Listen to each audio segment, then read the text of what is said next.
दोस्तों आईबीपीएस का रिजल्ट अभी आने वाला है, पीओ और क्लर्क दोनों का। तो काफ़ी सारे बच्चे ऐसे होते हैं, हर बार हमारे पास इस तरीके के कमेंट आते हैं जिनका तीन तीन जगह सिलेक्शन हो जाता है। किसी का एसओ में भी हो जाता है, पीओ में भी हो जाता है, क्लरिकल में भी हो जाता है। बहुत सारे ऐसे होते हैं जिनका पीओ में हो जाता है, क्लर्क में हो जाता है। तो वो काफ़ी कन्फ्यूजन रहता है उनके दिमाग के अंदर, क्योंकि बैंकिंग को लेके इतनी सारी न्यूज़ जो है वो सब तरीके से डली रहती है। हमारे चैनल पे भी बहुत सारे वीडियोस डले हुए रहते हैं कि आपको मतलब क्या वर्क लाइफ बैलेंस के लिए आपके बेटर क्या सूटेबल रहेगा। बहुत सारे इंश्योरेंस सेक्टर में भी सेलेक्ट हो जाते हैं, तो उनके भी हमारे पास इंस्टाग्राम टेलीग्राम पे सजेशन पूछने के लिए क्वेश्चंस आते रहते हैं।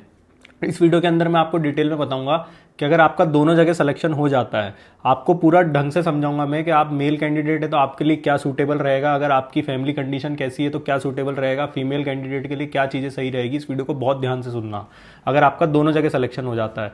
तो सबसे पहले अपन मेल के बारे में बात करते हैं कि देखो, सबसे पहली चीज़ जो इंपॉर्टेंट ये रहती है किसी भी इंसान के लिए और खासकर कि मेल कैंडिडेट के लिए, कि सैलरी उसके लिए सबसे ज़्यादा इंपॉर्टेंट है। क्योंकि हम जॉब के अंदर जाते हैं तो सबसे पहले यही देखते हैं कि हमारा सिलेक्शन हो जाएगा, उसके बाद हमें सैलरी कितनी मिलेगी।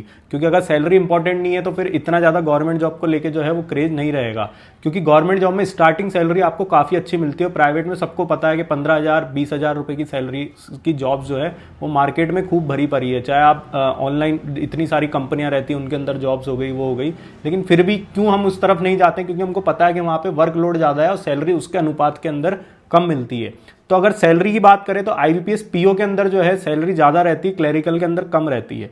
लेकिन फिर भी मेल कैंडिडेट्स के अंदर भी काफ़ी सारे क्वेश्चंस ऐसे आते हैं कि जो पीओ बनने के बाद फ्रस्ट्रेट हो जाते हैं, प्रमोशन नहीं लेते हैं और वो ये चाहते हैं कि हम बैंक में क्लर्क बन जाते तो ज़्यादा बेटर रहता।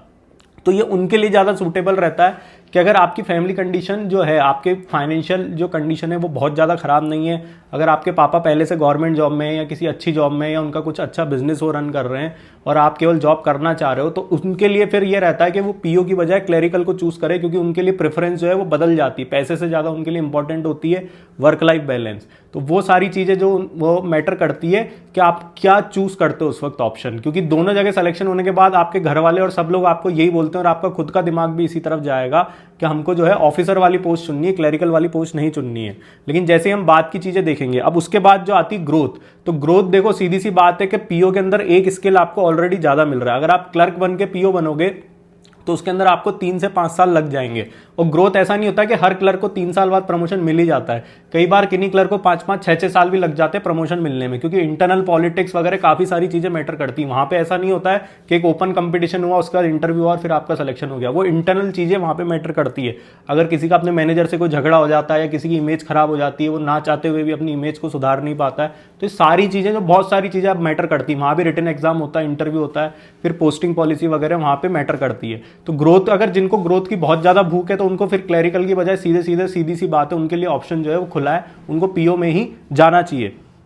फिर उसके बाद ये है कि कौन से लोग ऐसे होते हैं जिनको ट्रांसफर वगैरह से इतनी ज्यादा प्रॉब्लम नहीं रहती है। तो देखो, ट्रांसफर की प्रॉब्लम जिनको नहीं है उनके लिए तो पीओ अच्छा है। लेकिन एक चीज मैं बता दूं, ये बोलने में बड़ा आसान लगता है कि हमको ट्रांसफर की दिक्कत नहीं है। जब नॉर्थ के लोगों को साउथ में पोस्टिंग दी जाती है तो किस तरीके से फ्रस्ट्रेशन आता है और किस तरीके से वहां पे आए दिन जो है वर्क प्रेशर और लैंग्वेज बैरियर्स आते हैं। इसीलिए बैंक जो है वो लोकल बैंक ऑफिसर की पोस्ट जो है वो समय समय पर अब निकालने लग गए हैं।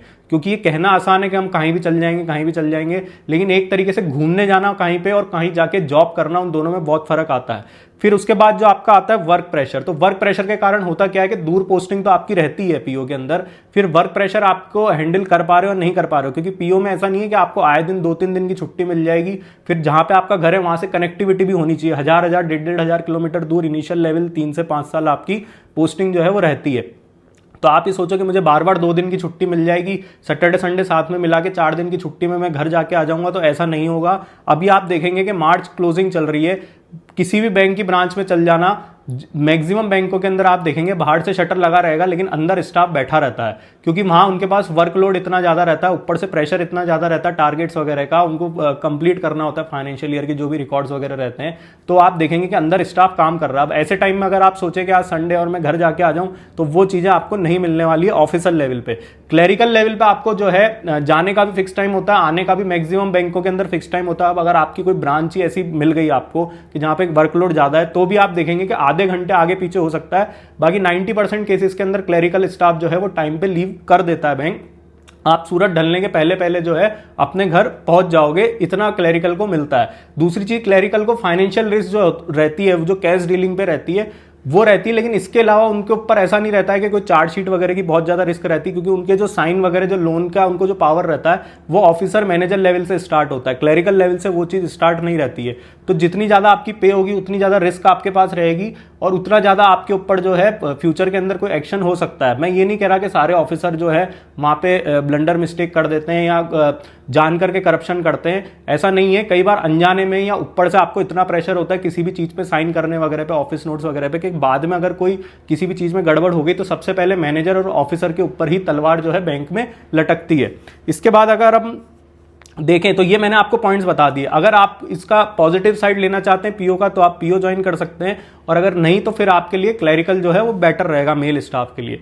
फीमेल स्टाफ के लिए मैं ये बता दूं कि 80% केसेस के अंदर जिनका दोनों जगह सिलेक्शन होता है वो अगर ये चाहते हैं कि हमारी मैरिज लाइफ बाद में अच्छे से चले और हम अच्छी वर्क लाइफ बैलेंस देखें, हमारे बाद में बच्चे वगैरह होंगे तो हम उनको भी पूरा टाइम दे सकें, फैमिली को भी पूरा टाइम दे सकें, हस्बैंड को पूरा टाइम दे सकें, हम घर टाइम पे आएँ, क्योंकि फीमेल के लिए बहुत सारी चीज़ें जो है वो मैटर करती है। उनको बाद में मैटरनिटी लीव्स के बाद भी जो है 6 महीने की मैटरनिटी लीव मिलती है, लेकिन उसके बाद भी उनको लीव्स वगैरह की जरूरत पड़ती है।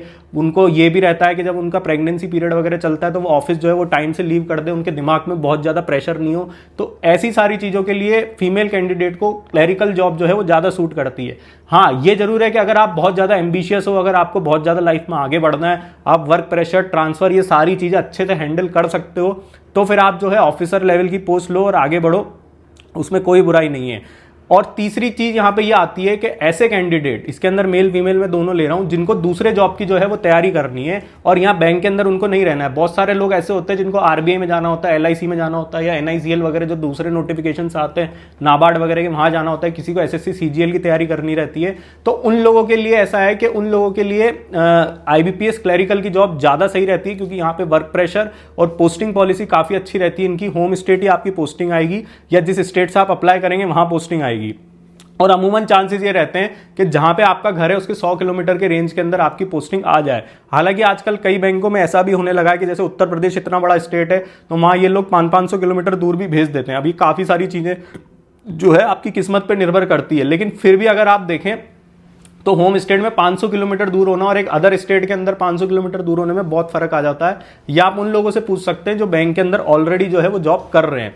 तो अगर आपको दूसरे एग्जाम की तैयारी करनी है तो आपका जॉब का टाइमिंग भी आपको ज़्यादा टाइमिंग कम रहेगा, तो प्रिपरेशन का टाइम ज़्यादा मिल जाएगा, वर्क प्रेशर कम रहेगा, छुट्टियां वगैरह इजीली अवेलेबल हो जाएगी, तो वो भी ज़्यादा मिलेगा आपको। और इसके अलावा आपको और भी चीज़ें हमसे पूछनी है तो आप हमारा फैन कॉल का ऐप जो डाउनलोड करके हमको डायरेक्ट वीडियो कॉल कर सकते हैं। इसका लिंक मैं नीचे डिस्क्रिप्शन और पिन कमेंट में शेयर कर दूंगा, तो आप वहां पे जाके हमसे डायरेक्ट बात कर सकते हैं कि हमारे को किसमें सिलेक्शन लेना है और किसमें नहीं लेना है। और कोई डाउट आपको है तो नीचे कमेंट बॉक्स में टाइप करें। हमारी चैनल को लाइक शेयर सब्सक्राइब करें। आप लोग का बहुत बहुत धन्यवाद।